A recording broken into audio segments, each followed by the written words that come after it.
최근 역주행을 하고 있다고 하는 영화가 한 편 있습니다. 혹시 보셨을지 모르겠습니다. 기독교 영화입니다. 바로 신의 악단이라는 영화입니다.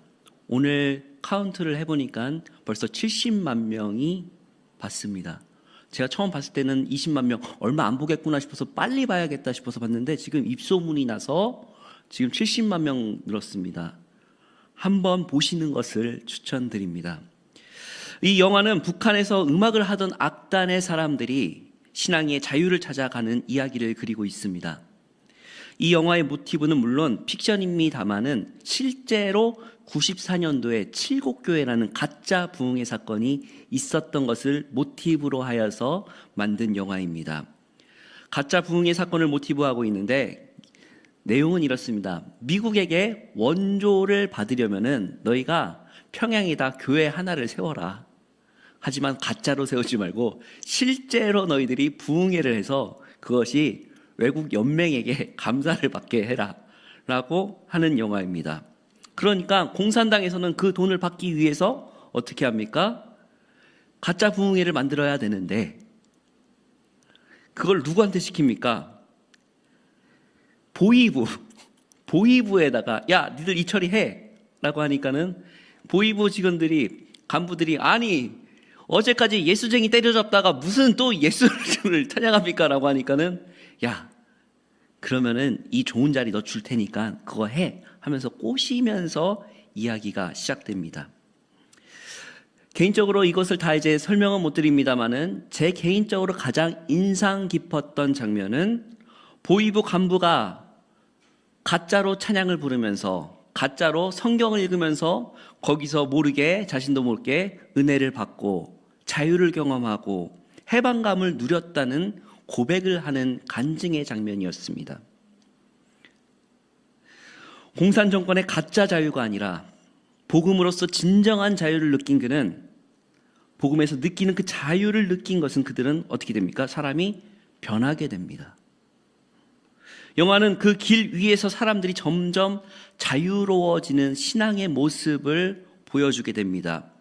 그들은 복음이라는 진정한 빛을 보게 되었고 자유의 길을 가게 됩니다. 공산 정권의 가짜 자유가 아니라 진정한 그리스도인의 자유의 길 말입니다. 저는 영화를 보면서 이렇게 생각이 들었습니다. 자유는 도착해서 얻는 것이 아니라 어쩌면 어떤 길을 선택하느냐에 따라서 시작되는 것이 아닐까 하고 말입니다. 이와 같은 사람들이 있었습니다. 바로 출애굽한 이스라엘 백성이었습니다. 오늘 본문 출애굽기 13장은 바로 그 질문을 우리에게 던집니다. 하나님은 왜 이미 구원하신 백성을 일부러 광야길로 인도하셨을까? 하나님의 시간표 시리즈 오늘은 2월을 준비하는 1월의 마지막 주현절로서 하나님의 시간표 시리즈 주현절 설교입니다. 하나님은 가장 쉬운 길을 의도적으로 피하십니다. 오늘 본문은 이렇게 시작합니다. 바로가 그 백성을 보낸 후에라고 이렇게 분명히 말하고 있습니다. 이스라엘은 이미 유월절을 지나고 하나님의 은혜를 경험하고 피로 구원받았으며 애굽을 떠났습니다. 그런데 17절에는 이렇게 말씀을 시작합니다. 우리 17절 같이 읽겠습니다. 시작. 바로가 백성을 보낸 후에 블레셋 사람의 땅은 길은 가까울지라도 하나님이 그들을 그 길로 인도하지 아니하셨으니 이는 하나님이 말씀하시기를 이 백성이 전쟁을 하게 되면 마음을 돌이켜 애굽으로 돌이킬까 하셨음이라. 아멘. 여기서 가까운 길은 단순히 거리의 문제가 아니라 가장 합리적이고 빠르고 누가 보아도 성공 확률이 높은 길입니다. 그런데 하나님께서는 그 길을 의도적으로 거부하십니다. 왜입니까? 오늘 말씀에서는 이 백성이 전쟁을 보게 되면 마음을 돌이켜 애굽으로 돌아갈까 하셨음이라 라고 하고 있습니다. 하나님께서는 목적지보다 사람의 상태를 먼저 보셨다라는 것이죠. 즉 하나님은 갈 수 있는 길이 아니라 돌아가지 않을 길을 선택하시고 그들을 훈련시키면서 광야로 인도하셨다라는 것입니다. 그런데 광야는 분명한 것은 어렵고 힘든 길입니다. 사람들은 그것을 보면서 분명히 이것은 실패한 것이 아닌가라고 말합니다. 그러나 우리는 성경은 말하고 있습니다. 이 광야는 오히려 자유를 지키는 하나님의 과정이라고 말입니다. 18절에는 이렇게 이어집니다. 18절 같이 보겠습니다. 시작. 하나님이 백성을 인도하여 홍해의 광야길로 돌아가게 하시매. 아멘. 돌아가게 하셨다라는 표현은 우연이나 실수가 아니다라는 것입니다. 하나님의 분명한 노선입니다. 이스라엘은 애굽을 떠났지만 애굽의 사고방식은 아직 남아 있습니다. 그래서 훈련의 과정이 필요했습니다. 진정한 하나님의 백성이 되기 위한 훈련의 장소가 필요한 것입니다. 광야는 벌이 아닙니다. 광야는 실패의 결과물도 아닙니다. 광야는 자유를 감당할 수 있는 하나님의 사람으로 빚어지는 시간이며 그 공간이라는 것입니다. 이스라엘도 광야를 통해서 진짜 자유를 배웁니다. 그리고 훈련을 받습니다. 애굽에서 말하는 가짜 자유가 아니라 진정한 하나님의 백성으로부터의 자유 말입니다. 그런데 말입니다. 광야를 가보면 어떻습니까? 여러분의 삶의 광야는 어떻습니까? 아무것도 없습니다. 척박합니다. 이거 제가 직접 가서 찍은 사진입니다. 아무것도 없습니다. 광야입니다. 우리나라는 물이라도 있습니다. 정말 여호와의 공급 외에는 의지할 데가 없는 그곳에서 거기서 훈련이 시작된다는 것입니다. 처음에는 저도 이스라엘 처음에 공항에 도착했을 때 이야기를 해드리자면은 처음에 도착했을 때 생각보다 나무가 좋은 겁니다. 그래도 시골에서 자랐기 때문에 농산물을 좀 볼 줄 압니다. 너무나 좋은 땅 가운데서 이렇게 옥토 좋은 땅에서 포도나무와 무화과나무 그리고 감람나무가 너무 잘 자라는 겁니다. 그런데 좀만 40km로 지나가니까 저런 땅이 펼쳐집니다. 남유다 땅. 그런데요, 성경에서는 오히려 그 광야의 영성이 진실되고 저런 척박한 땅에서 진실된 영성가들이 나왔다라는 사실이죠. 그렇기 때문에 광야에서는 하나님의 오로지 하나님만 붙들고 하나님만 바라보며 오직 하나님의 빛을 따라서 가기 위한 훈련의 장소라는 것입니다. 성경을 보면은 광야길에서 오히려 더 강력하게 하나님의 인도하심이 살아 숨쉬고 있습니다. 더욱 강력한 빛으로 인도하시는 하나님이십니다. 하나님의 빛은 결코 사라지지 않는다라는 것이죠. 우리 본문 21절에서 22절입니다. 함께 읽겠습니다. 시작. 여호와께서 그들 앞에서 가시며 낮에는 구름 기둥으로 그들의 길을 인도하시고 밤에는 불 기둥으로 그들에게 비추사 낮이나 밤이나 진행하게 하시니 낮에는 구름 기둥 밤에는 불 기둥이 백성 앞에서 떠나지 아니하니. 아멘. 여호와께서 낮에는 구름 기둥 밤에는 불 기둥으로 인도하셨다는 것입니다. 그런데 여기서 중요한 점이 있습니다. 하나님은 결코 뒤에서 이끄시지 않는다라는 것입니다. 여기 본문 보십시오. 하나님께서 여호와께서 그들 앞에서 가시며 하나님께서 앞에서 인도하십니다. 그리고 낮과 밤, 즉 모든 시간에서 함께 먼저 가 계시는 하나님 여호와시라는 것입니다. 그리고 그 구름기들과 불기둥이 백성 앞에서 떠나지 아니하니라. 광야는 하나님의 부재가 아니라 하나님의 인도를 가장 강력하게 경험할 수 있는 선명한 훈련의 자리라는 것입니다. 성도 여러분, 저는 이 본문을 오늘 주연절 시기와 함께 맞물려서 함께 가져왔습니다. 지금은 우리가 주현절 시기입니다. 그래서 제가 항상 예배를 인도할 때 주연절, 두 번째 주일, 세 번째 주일이라고 말합니다. 주현절, 주인 주자에 나타날 현, 에피파네스, 예수님께서 즉 하나님께서 공식적으로 이 세상에 드러나신 사건을 기념하는 절기입니다. 우리 개신교는 딱히 이 절기를 분명하게 지키지 않지만은 기본적으로 초록 색깔 이렇게 지냅니다. 그런데 우리보다 더 이것들을 강력하게 지내는 절기를 지키는 곳은 어디냐면 동방정교회, 가톨릭 국가는 이 시기만 되면은 물에 한 번씩 들어갔다 나오는 전통 의식을 거칩니다. 사진 한 장 띄워주십시오. 러시아 같은 경우에는 이 추운 날씨 속에서도 다 물에 들어갔다 나옵니다. 왜 그러냐?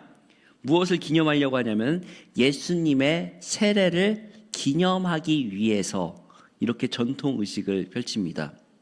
그리고 주연절은 빛으로 오신 예수님, 동방박사들이 빛을 보고 오신 예수님의 찾은 시기를 함께 말하면서 이 세례 사건과 동방박사의 빛을 따라오신 그 예수님께서 드러나신 사건을 같이 보고 주현절이라고 합니다. 그런데 바로 이 절기가 오늘 본문 말씀과 매우 맞닿아 있습니다. 이 말씀의 이후에 14장, 우리 출애굽기 14장은 우리 계속했죠? 우리 출애굽기 14장은 무슨 사건이 나옵니까? 바로 홍해 사건이 나옵니다. 홍해 사건은 계속해서 우리가 뭐라고 했죠? 세례 사건이었다라고 했죠. 세례를 받은 후에 바로 어디로 갑니까? 그들에게 펼쳐진 것은 광야 땅입니다. 그리고 주연절 시기에 딱 한 번 십자가의 이 초록 색깔이 하얀 색깔로 바뀌는 날이 있습니다. 딱 한 번입니다. 개인적으로 그거 바꾸려면 귀찮습니다. 그러나 하얀색, 예수님의 수세주일 때는 딱 하얀색으로 바뀝니다. 그리고 예수님께서 요단강에서 세례를 받으시면서 하나님께서는 이는 내 사랑하는 아들이요 기뻐하는 자라 라고 하시면서 예수님의 나타나심을 기뻐하시며 이 생애에 말씀을 하시는 장면이 나옵니다. 그런데 예수님께서도 세례를 받으신 이후에 바로 어디로 가시죠? 광야로 가셔서 40일간 금식을 하시고 시험을 받으셨다라는 것이죠. 이것은 우연이 아니라 성경의 일관된 반복이라는 것입니다. 장치라는 것입니다. 6월절 이후 출애굽한 백성들이 하나님의 불기둥과 구름기둥의 인도함을 받은 이후에 홍해를 통과한 이후에 어디로 갔죠? 광야로 갔습니다. 이와 동시에 예수님께서 나타나시고 세례를 받으신 이후에 광야에서의 시험이 시작됩니다. 즉 우리는 1월 6월절의 해방을 경험한 백성들은 2월달 즉 빛을 바라본 주연절 기간에서는 어디로 가야 된다? 광야로 가야 된다라는 것입니다. 사랑하는 성도 여러분, 빛이 드러난 때 길이 시작된다라고 제가 오늘 설교 제목을 지었습니다. 사람들은 가장 안전한 길로 가는 것을 선호합니다. 그러나 우리 그리스도인들은 그 길이 아니라 하나님께서 인도하시는 길로 갈 줄을 믿습니다. 그럴 때야 진정한 그리스도인의 자유가 있는 것입니다. 그들은 광야 생활을 할 때 불평불만합니다. 우리가 애굽 땅에 있었을 때 뭣도 먹었다, 이것도 했다, 걱정을 안 했다. 그런데 그것이 진정한 자유였습니까? 노예의 모습, 그것이 진짜 자유인 줄 알고 착각하는 인생들이었습니다. 그러나 하나님께서는 전적인 은혜로 그들을 해방시키시고 그들을 진정한 하나님 백성으로 사람으로 살게끔 하기 위하여서 진정한 자유를 선포하시고 그들을 이끌어내셨습니다. 진정한 하나님 백성으로 사람답게 살게끔 하기 위해서 그것이 바로 복음이며 그리스도인의 자유라는 것입니다. 그런데 많은 사람들은 그런 착각 속에 애굽 땅 속에서 살았던 것이 진짜 자유인 줄 알고 착각하고 살아가는 죄 노예의 인생 가운데 산다는 것이 우리 가운데 있다라는 것입니다. 정말로 사람답게 살려면은 그리스도인의 자유를 누리면서 살려면은 반드시 어떻게 해야 됩니까? 6월절을 지나 예수님의 빛을 바라보고 그리고 세례를 건너서 어디로 가야 됩니까? 훈련 받아야 된다라는 것입니다. 광야 땅으로 가야 된다라는 것입니다. 오늘 우리 이렇게 말씀하고 계십니다. 우리는 1월 초에 6월절에 말씀을 하고 그리고 구원의 선언을 들었습니다. 그리고 하나님께서는 우리를 이 주연절 기간에 어디로 부르십니까? 광야로 부르신다라는 것입니다. 광야는 불편합니다. 그러나 그곳에서는 우리는 하나님의 전적인 의지함을 배웁니다. 무엇에도 매이지 않는 하나님께로만 맡길 수밖에 없는 자유, 그리고 세상에서 두렵지 않고 하나님께로 온전히 매달리는 자유, 하나님을 신뢰하며 걷는 자유 말입니다. 진정으로 그 광야길을 갈 때 하나님께서 공급하시는 메추라기와 만나를 누렸을 때 안 죽이시는구나, 이끌어 가시는구나, 그런 체험이 있어야지만이 신앙의 맛을 누린다라고 할 수 있죠. 우리는 세상에서 가르치는 거짓 자유에 많이들 속곤합니다. 세상을 바라보십시오. 돈으로 그 자유를 살 수 있다고 하고 쾌락과 방종과 그것이 가능하다라고 말합니다.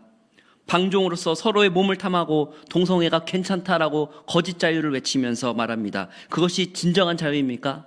성경은 아니다라고 말합니다. 그리스도의 자유는 오직 예수 그리스도 안에 거할 때만이 진정한 자유가 있다라고 말합니다.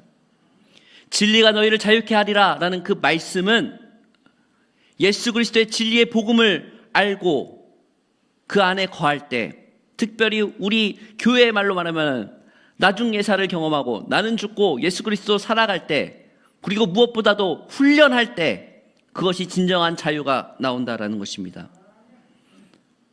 광야를 지나며, 혹시 이 찬송을 아실지 모르겠습니다. 가사 한번 띄워주십시오. 이렇게 나오네요. 죄송합니다. 제가 오늘 오랜만에 이거 PPT를 만지다 보니까는 가사를 한번 읽어드리고 찬양, 제가 사실 CCM을 잘 못 부르거든요. 잠깐 어른들 위해서 가사를 읽어드리겠습니다. 혹시나 이 노래를 아시는, 찬양을 아시는 분은 같이 따라해 주셔도 좋습니다.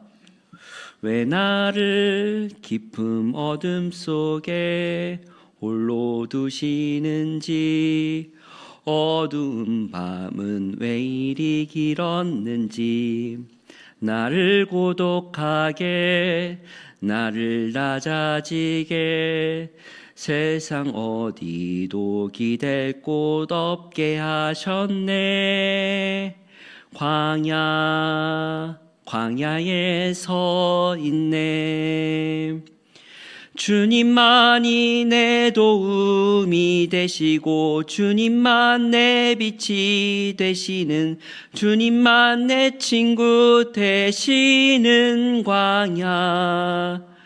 주님 손 놓고는 단 하루도 살 수 없는 곳,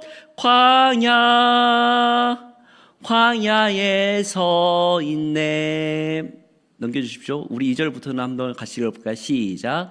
내 자아가 산산이 깨지고 높아지려 했던 내 꿈도 주님 앞에 내려놓고, 오직 주님 뜻만 이루어지기를, 나를 통해 주님만 드러나시기를 광야를 지나며. 한 장 더 넘겨주세요. 네, 죄송합니다. 오늘 본문의 내용과 이 찬양이 너무나 맞닿아 있기 때문에 잘 부르지 못하는 CCM을 한번 불러봤습니다. 성도 여러분에게 있어서 지금 가고 계시는 광야는 어디십니까?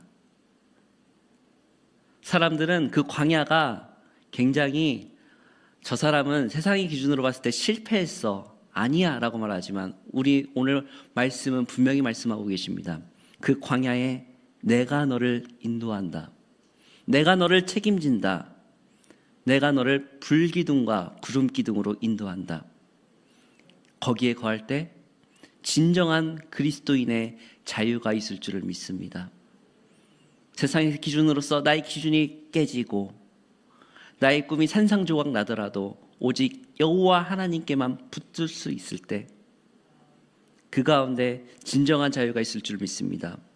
그럴 때 하나님께서 우리에게 더 큰 은혜로 메추라기와 만나의 공급으로서 진정한 삶의 자유를, 염려하지 않는 자유를 누리시는 거룩한 이 신의 그리스도인들 되시기를 주님의 이름으로 축복합니다.